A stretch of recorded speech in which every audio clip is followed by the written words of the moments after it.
Obrigado pelo convite. É um prazer estar aqui na Blockchain Rio. Bom, meu nome é Fabrício Tota, só me conhece mais como Tota. Eu sou VP de novos negócios no MB. Eu estou no MB, mercado Bitcoin, desde 2018, depois de uma carreira de mercado tradicional, de corretora de valores, tecnologia. E, além disso, eu sou board member da BRL1, uma stablecoin de reais, lançada recentemente, num consórcio entre MB, Foxbit, Bitso e Kinverse. Então, 3 exchanges locais e um grande market maker se reuniram e formaram esse consórcio para a criação de uma stablecoin de reais, justamente para ocupar esse espaço de liquidez e remover a fricção entre o mercado financeiro tradicional e o mundo cripto. Acho que uma função muito relevante, não só das exchanges, mas de todos os players, é remover a fricção, melhorar a experiência do usuário ao longo do tempo, que a gente ainda tem dois mundos muito apartados, né? Então, acho que ainda o que a gente vai falar aqui. Nossa, a versão de um teaser aí do BRL1, só ficou curioso, a gente já vai explorar um pouco melhor para entender como o BRL1 também tem um valor aqui para a América Latina, sempre. Obrigado pelo convite. Como você está me escutando, eu sou argentino. Estou fazendo um esforço para falar português, assim que sepan desculpar se meu sotaque não é apropriado. Tudo bom? Obrigado. Vamos lá então. Como o Marcelo falou, eu sou CEO da Vesio, que é uma wallet, uma digital wallet, nativa de USDC e que está rodando baixo Stellar. Eu comecei em fevereiro desse ano e antes disso trabalhei 12 anos como vice-presidente internacional da Freelancer.com, que é uma maior plataforma de marketplace. Estou vendo muita gente fazendo assim, se conhecem. É a maior plataforma de trabalhadores freelance do mundo. Me formei como advogado, trabalhei no mercado de direito financeiro, assim que depois virei para a tecnologia, assim que acho que blockchain, wallets, cripto é o lugar apropriado para minha experiência e minha formatura.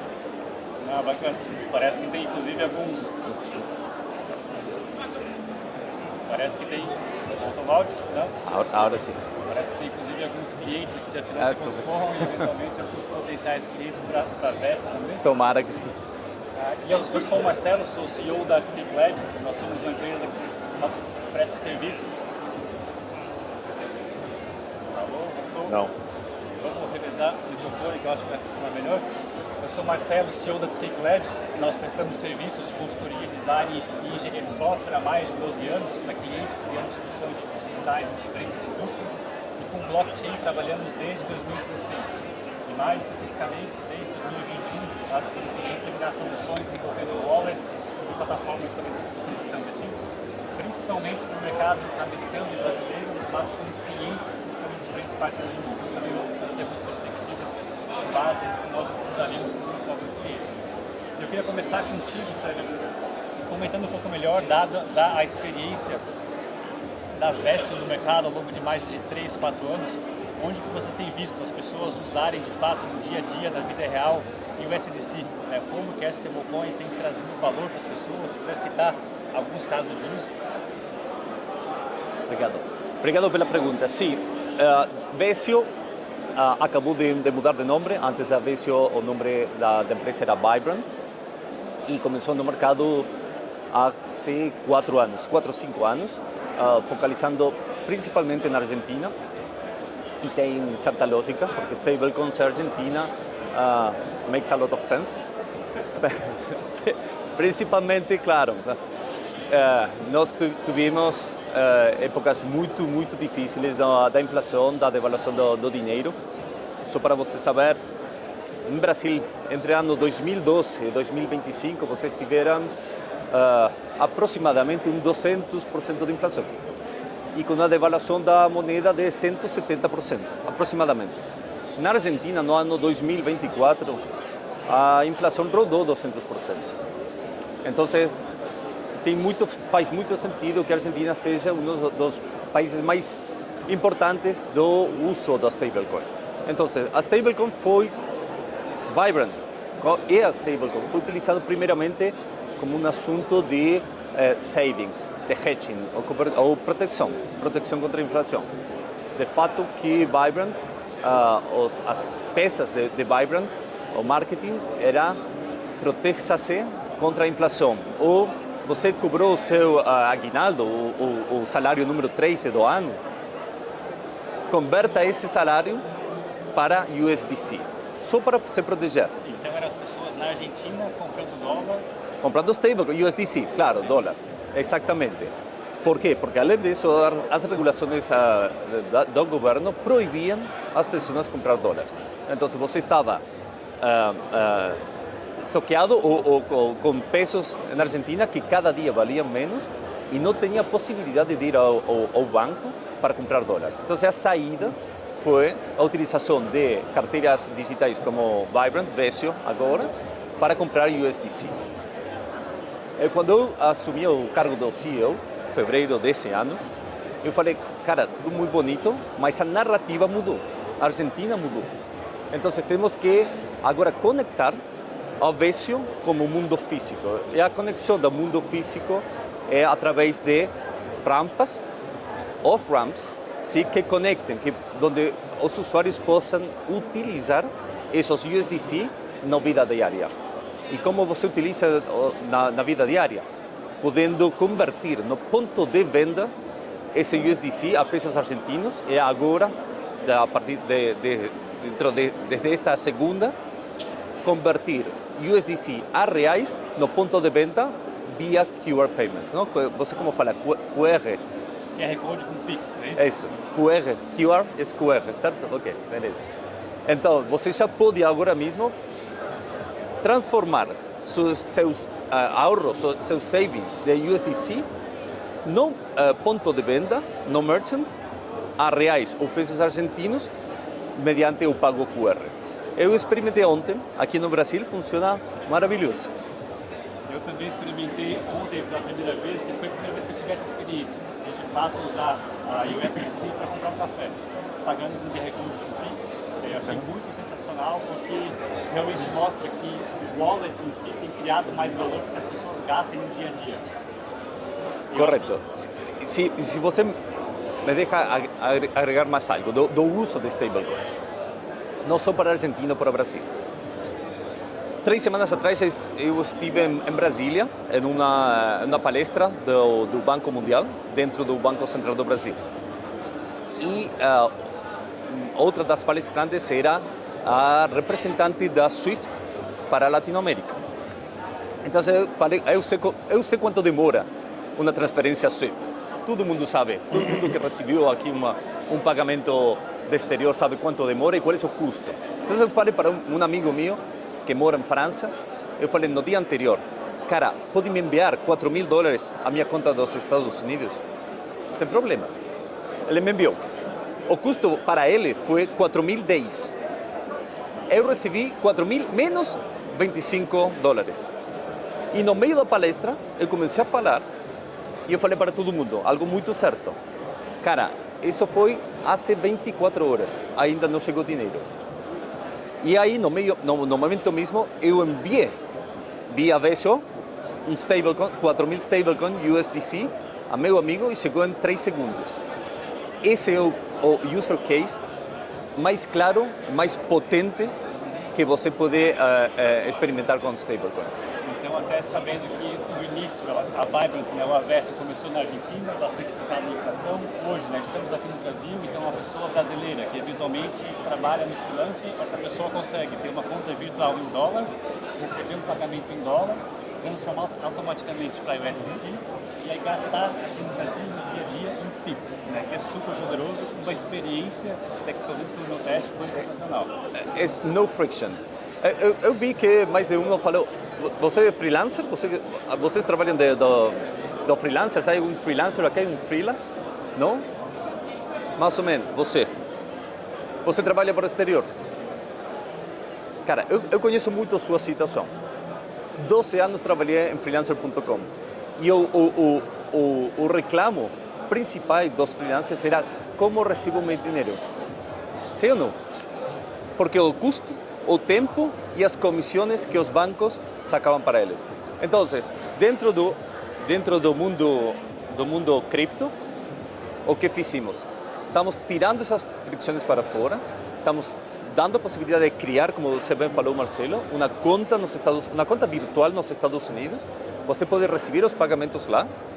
Imediatamente isso muda a USDC e você pode ir, como eu fui ontem, e não estou fazendo advertising, a Boteco Belmonte, peguei 2 chopes, pastel e eu paguei aí com QR. Excelente, sensacional.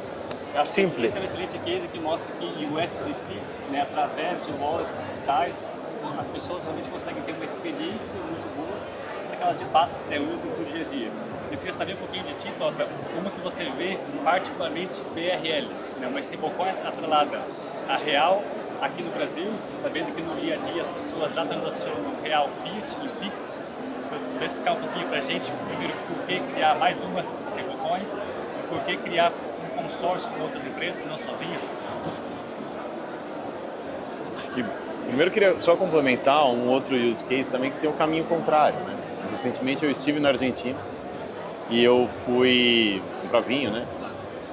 Tava lá já. E para encher a minha malinha extra que eu levei de vinhos, eu fui justamente numa loja e tem sido super comum lá e foi engraçado, foi no primeiríssimo dia, assim. E a primeira pergunta que veio é: você quer pagar com Pix? Primeiro, era mais barato pagar com Pix do que pagar com qualquer outro meio, com cartão de crédito, por exemplo. E a experiência, cara, eu acho que tudo sobre a experiência, né? Eu sei o que estava acontecendo por debaixo do capô. Por detrás. Ali. E eu fiquei com a carinha, assim, para ver a interface ali no terminal do cara. Mas a experiência, no final das contas, sim, quero. Ele me deu um belíssimo desconto de 10%, um QR Code na tela. Entrei na minha conta do banco, Pix. 4 ou 5 segundos depois, não 3 segundos como é normalmente Pix, 4 ou 5 stablecoin de dólar na carteira do cara. E eu conseguia ver ali a taxa de conversão. Por baixo do capô, o que aconteceu? E não por acaso, eu sei quem era o parceiro que estava implementando isso. Era um Pix, que o cara de fato recebia na conta dele, né? Uma ordem de compra no livro de ordens do mercado Bitcoin para comprar stablecoin, né? E o envio de stablecoin para a carteira dele. Tudo isso acontecendo simultaneamente ali embaixo. Esse passo inicial era você da sua conta bancária em real fazer Pix para Pix. Eu só mandava um Pix e o cara só sabia ali que foi pago. Por baixo do capô, teve esse Pix para cá, tem uma outra transferência de dinheiro também para o MB, tem uma compra no livro de ofertas que a gente roda lá de stablecoin e uma transferência de stablecoin on-chain. Já tem um caso de uso novo que talvez nem você sabia. As pessoas do Brasil compraram em Pix na Argentina. Então, assim, mas no fundo, qual que é a questão? Acho que tudo está se movendo on-chain, né? Acho que o caso de uso da Argentina acho que foi uma necessidade que houve ali que acabou promovendo o desenvolvimento de um ecossistema, de uma indústria ali, e o uso mais abrangente ali, mais disseminado de stablecoins, que permite que depois a gente construa com esses outros blocos, como o Pix, por exemplo, é um building block, é uma pecinha de Lego para você criar essas soluções, que você cria uma solução para o usuário final que, na verdade, não está nem aí o que está acontecendo ali. Para ele, você comprou café, eu paguei meu vinho, está todo mundo feliz. Até o lojista não sabe direito o que está acontecendo, ele só sabe que é muito melhor do que a solução que ele tinha anteriormente, né? E a gente com o BRL1 é justamente isso, né? Essa que é a ideia, de construir mais uma peça de Lego que a gente via que estava faltando. A nossa ideia, a gente construiu uma stablecoin anteriormente de reais no MB, num voo solo nosso, chamado MBRL. Vocês da Cheesecake conhecem bem, porque ajudaram a implementar. Foi um piloto junto ao Banco Central do Brasil, que a gente fez no LIFT, um programa de inovação do Banco Central, que depois a gente pegou, ficou tão interessante ali, a gente precisou criar uma stablecoin para atender alguns requisitos do piloto que a gente queria fazer no programa do Banco Central, que daí a gente falou, cara, vamos levar isso para a produção, para fazer funcionar uma stablecoin de reais. Mas a gente encontrou muita resistência na adoção, né? Porque falou, pô, quais são os casos de uso e a aceitação para você colocar num outro exchange, né? A gente encontrou bastante fricção e aí a gente voltou para casa e falou, cara, o que deu errado aqui? Colhemos muito feedback também de muita gente que a gente conversou no mercado E a gente encontrou o seguinte, falou, cara, isso só vai funcionar se for uma solução, hoje, se for uma solução que traga mais gente no D0 incentivado, né? Então hoje BRL1, além de ser a stablecoin, evidentemente, ele é uma rede. É uma rede de empresas cripto e não cripto também, eventualmente, que usam, transacionam e aceitam a nossa stablecoin. Essa rede, ela nasce na largada com 4 empresas, que são os 4 membros do consórcio, né? O próprio MB, a Bitso, a Foxbit e a K-Invest, que é o market maker. MB, Bitso e Foxbit, talvez nomes que quase todos aqui reconheçam, as 3 maiores exchanges locais aqui do Brasil, que logo no primeiríssimo dia de funcionamento da stablecoin passaram a aceitar, a ter o livro BRL1 contra reais nas suas exchanges, sem cobrar nenhum FII para isso, sem cobrar nenhum spread, é 1 para 1 essa conversão, né? Então isso imediatamente, assim, dentro do mundo cripto, já gerou assim para arbitradores, market makers, provedores de liquidez. O cara olhou e falou, cara, se eu estou empossado em reais aqui, eu não preciso mais sair, ir para o banco, ir para a exchange. Se eu precisar voltar, ir para o banco, para a exchange. E quando a gente fala de chegar no banco, tem muita fricção. Dependendo do volume que você estiver fazendo, o cara vai falar, cara, o que é esse volume, de onde está vindo, para onde está indo.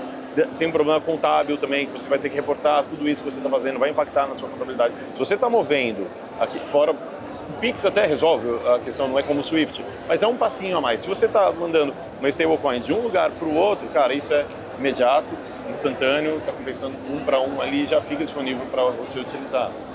Bem claro para mim agora a estratégia de vocês, né? Um caminho que várias empresas fazem, é de fato cada empresa lançar a sua stablecoin, no final para os usuários acaba ficando pior, porque acaba tendo esse problema de liquidez ou interoperabilidade entre os diferentes stablecoins.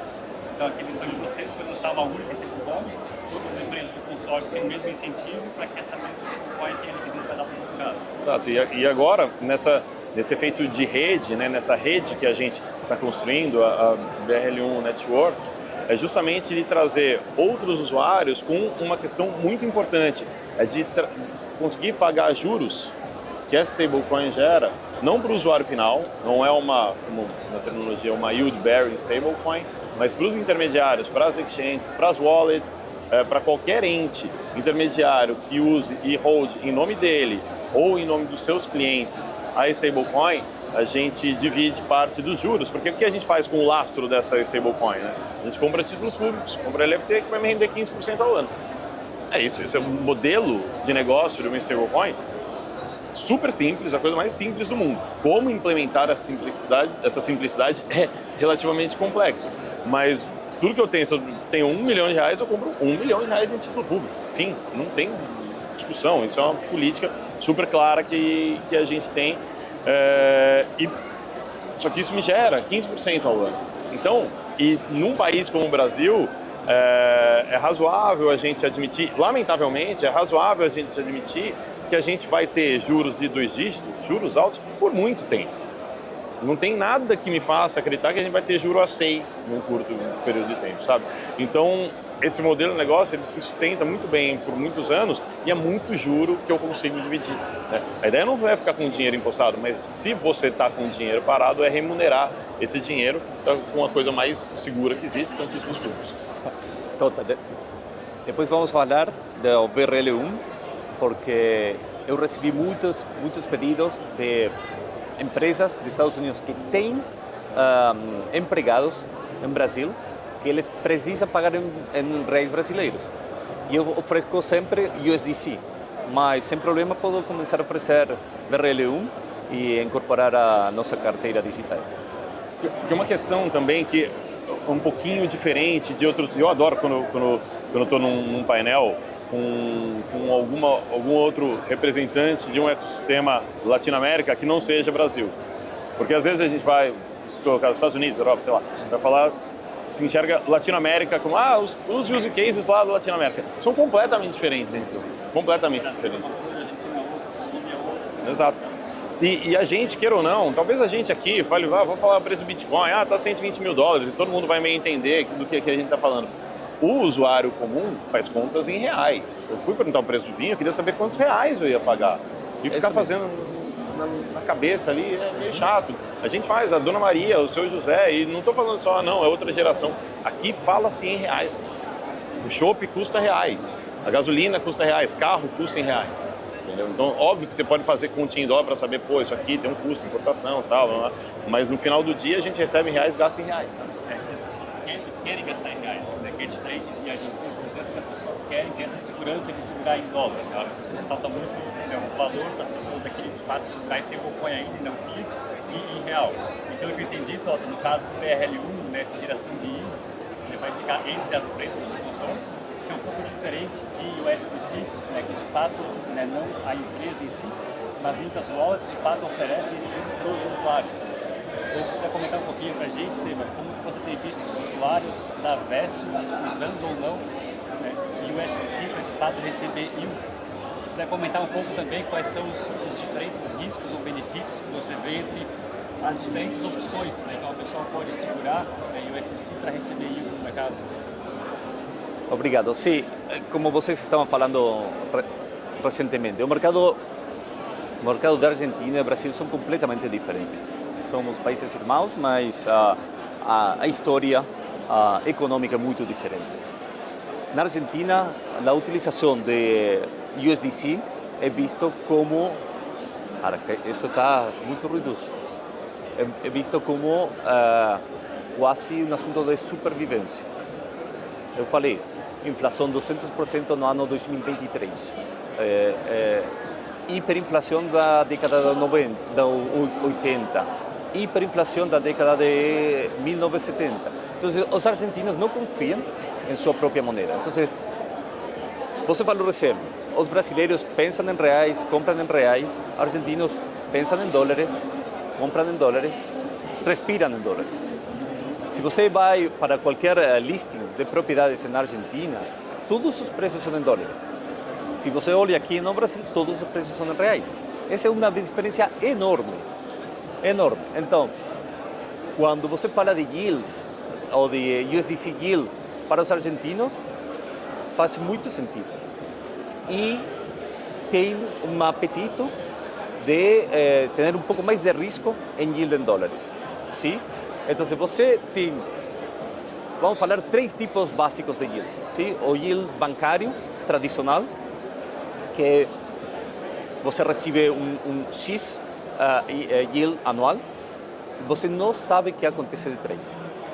Não sabe. Você sabe que o banco presta dinheiro, mas só recebe os juros, a ganância.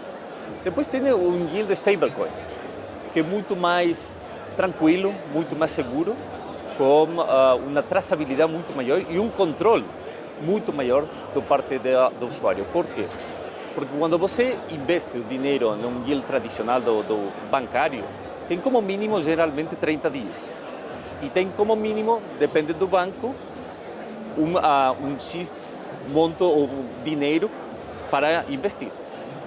No yield stablecoin, você é fraccional, sim, pode começar com 1, com 2, com 1000, pode sair em qualquer momento e tem uma accessibility, desculpe em inglês, mas de 24/7, que não acontece com o yield bancário. E depois tem o yield mais puro do nosso mercado, que é muito mais alto, mas com muito mais risco, sim? Onde já tem lending dentro do Web3, tem outros produtos estruturados que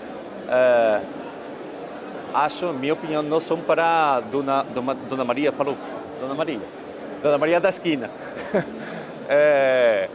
Assim que sim. No contrário, no caso do Brasil, eu estava fazendo a diferenciação entre Argentina e Brasil. No caso do Brasil, depois do crise do cruzeiro, do cruzado, anos 70, anos 80, tem um real muito mais estável. Tá bem, 170% de devaluação, mas em 15 anos. Então o brasileiro está muito mais acostumado a falar em reais, ou agora vai estar acostumado a falar em BRL1. Tomara que seja assim. Assim que são dois mercados diferentes, com duas propostas de negócio e de marketing diferentes que estamos fazendo. Entendi. Então, independente do mercado, seja Brasil, seja Argentina ou todos os países, né, que a Vessi também expanda, o usuário consegue, com um nível de risco relativamente mais baixo, de fato segurar, né, o seu saldo em USDC e ter um rendimento relativamente alto, 5%, 10%. No, bueno, nosotros agora, e todo mundo já baixando a carteira, nós estamos oferecendo um rendimento de 10%, 100% seguro em USDC. Só com abrir a carteira, pode investir fundos dentro da Vesio e você já consegue rendimentos diários de um yield de APY 10% anual. E existe, né, no mercado outras soluções que de fato pagam um rendimento maior, mas aqui eu entendo que não é o público-alvo da Vesio. É um usuário mais cripto-serve, com soluções DeFi. Existem Templeton e demais, que no futuro provavelmente nós vamos incorporar algum instrumento com mais risco. Mas tem que ser tudo um fato de educação de nossos usuários. Nossos usuários ainda estão começando, então preferimos pisar sobre 100% seguro. Entendi. E fazendo um gancho no mercado do Bitcoin, apesar do MDR, o BRU não oferecer yield para o usuário, o mercado do Bitcoin tem outras soluções de tokenização de ativos que de fato oferecem um valor muito grande para as pessoas aqui no Brasil. Se puder comentar um pouquinho que tipo de ativo vocês têm visto mais pessoas no Brasil de fato investindo e tendo retornos relevantes. Então isso, se puder também cobrir um pouco qual é o risco que as pessoas aqui enfrentam e os soluções que oferecem. A nossa visão para oferecer esse tipo de rendimento para o usuário final é um pouco diferente. Ele é muito mais parecida com um produto estruturado de mercado de capitais tradicional. Então, o que eu quero dizer com isso? Na verdade, é utilizar a infraestrutura de blockchain, que é muito mais eficiente, muito mais leve, que evita uma série de intermediários para beneficiar dois players. Primeiro, quem precisa do recurso, quem precisa fazer uma emissão, para quem precisa fazer uma captação de dinheiro em troca de uma dívida. Então, hoje o MB é um dos 5 maiores emissores de crédito privado on-chain do mundo, com uma atuação predominantemente aqui no Brasil, a gente é o top 5 global. E o outro cara que é beneficiado com essa estrutura mais leve é o investidor, que ele vai ter para ativos de mais ou menos mesmo risco, um retorno muito superior. Mas o que a gente está colocando de fato ali? A gente está atendendo principalmente empresas que precisam levantar recursos, seja por meio de uma emissão de dívida, seja por meio de uma venda de recebíveis e uma série de outras estruturas que você oferece um fluxo financeiro para o investidor final, né, com essa estrutura mais leve de tokenização, tokenizada, e que no final das contas vai ter um rendimento para o cara da ordem de CDI mais 5, 140% do CDI, dólar mais 8, mas sempre com ativos que você vai ter o risco, normalmente vai ser o risco do emissor, da empresa que está fazendo essa emissão, mas com uma série de garantias colaterais, covenants, muito mais parecidos com estruturas de emissão de uma debenture, um CRI, um CRA, por exemplo, do que uma coisa essencialmente on-chain mais parecida com staking ou earning. Então, o nível de risco no Brasil, né, que vai até o mercado do Bitcoin para investir em algum desses assets, seria semelhante a outros investimentos mais tradicionais. Isso. Com a diferença de que vocês conseguirem essa captação maior, é o diferente do lado do investidor, vocês conseguem de fato oferecer um retorno levemente maior do que outras opções ou alternativas off-chain. Isso, exatamente. A estrutura é muito mais leve. Se você pensa numa emissão tradicional, se uma empresa ele vai captar no mercado tradicional, em primeiro lugar, só empresas muito grandes conseguem levantar recursos num grande banco de investimento, porque a estrutura é muito cara. Tem muito intermediário para você remunerar no meio do caminho. E é justamente o que a tecnologia blockchain ela consegue substituir. Muita coisa é inútil. Um cara crachar ali algumas coisas e fala, cara, isso já está, a tecnologia já implementa, eu não preciso disso. Tem uma governança por design no que você constrói via smart contract. Então, operações que são inviáveis no mercado tradicional, para levantar, por exemplo, fazer uma emissão de 10 milhões de reais, o cara vai falar, cara, não pago o tempo de 2 analistas aqui no meu time, vai demorar 6 meses, a gente consegue fazer essa emissão numa esteira em menos de 30 dias, por exemplo. Nossa, é fantástico, né? Olhar que esse ponto sobre acessibilidade, né, de todos os lados, realmente é algo que a tecnologia consegue trazer.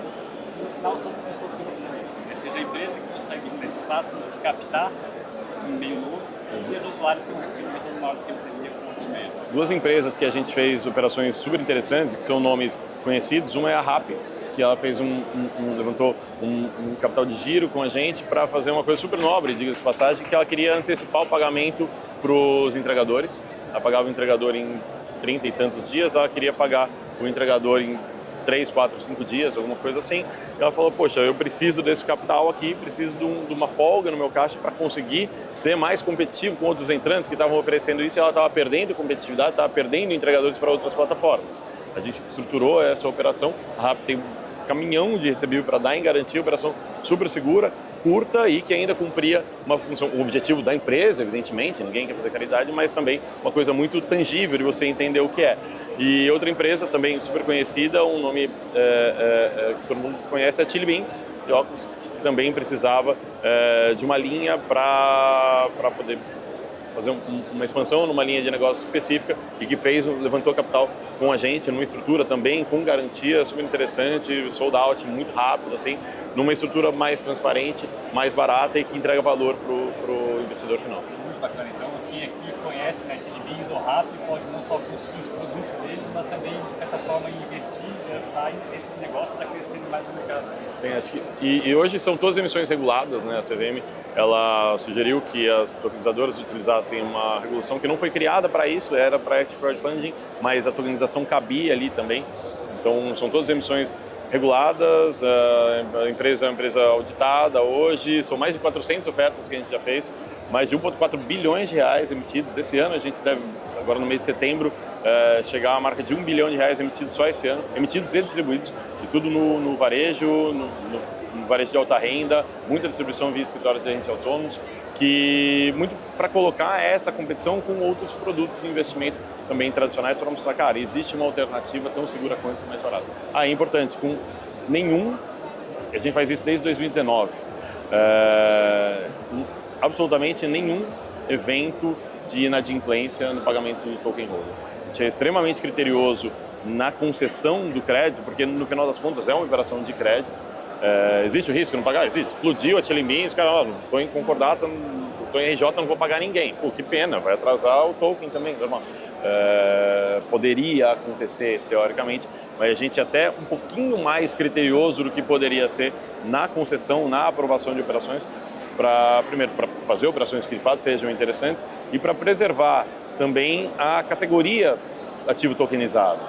Senão o que a gente não quer que aconteça é que um evento de crédito aconteça, coisas que em crédito é do jogo, mas a gente não quer em absoluto que isso aconteça para falar, olha lá, a tokenização, falei que não prestava, sabendo que outras estruturas de debênture, CRA, todas já deram pau, o banco já quebrou, um monte de coisa já aconteceu e as estruturas permanecem, né? Isso é muito importante. Exatamente. No MB, no TOTA, sei lá em quem. Exato. E olhando um pouquinho para o futuro, eu queria saber de vocês dois, talvez começando contigo, comigo. O que você gostaria que acontecesse em termos de movimentos ou regulação, algumas atualizações, novidades em termos de tecnologia, para que a adoção, de fato, continue melhorando? Ok. Dentro da Vesio, o que estamos fazendo, como eu falei, conectando o mundo de blockchain com o mundo físico. Primeiro foi o QR Payments e agora daqui a pouco vamos a fazer o lançamento do Vesio Card, que é um cartão de débito direto, não pre-funded. Você não precisa pré-fundar, direto, para que você possa utilizar seus criptomoedas em qualquer lugar do mundo, em qualquer merchant, em qualquer varejo, pagando com um cartão Visa. Isso para que a pessoa tenha um cartão virtual no celular, por exemplo. NFC está viajando, está em qualquer lugar do mundo e pode utilizar seus USDC diretamente no merchant, pagando os consumos diários. Essa é a primeira coisa que vamos a fazer na Vesio. Agora, se você me pergunta qual é o meu sonho daqui a futuro, e isso vai por acima da Vesio.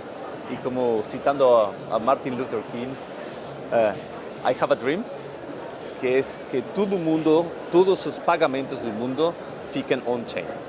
Quando você tem todos os pagamentos on-chain, primeiro tem traçabilidade, tem velocidade, tem custo quase zero ou de graça, sim? E tem controle absoluto do que acontece. Acho que o mundo está virando para lá e nesse momento, quando todos os pagos sejam on-chain, você vai dizer tchau para os bancos. Eu acho que esse futuro, pelo menos na parte do banco no Z, mas a parte de todos os pagamentos, ou grande parte dos pagamentos permanecerem on-chain, talvez seja mais curto prazo do que a gente imagina. Faz 2 meses, mais ou menos, que a Shopify anunciou suporte nativo para USDC. Então, tem o Shopify, que é um e-commerce enorme, é líder nos Estados Unidos, aceitando o USDC, isso já faz com que grande parte dos pagamentos já permaneçam na rede. Além disso, a Stellar é uma das redes que mais tem crescido e investido em space, especificamente para pagamentos, para fora. E essa tendência aqui tende a continuar. Como você fala, em Stellar, o custo do pagamento internacional é 0,001 centavo do dólar. É nada, é absurdo. Então, isso tem fundamento mais que de sono, tem fundamento econômico.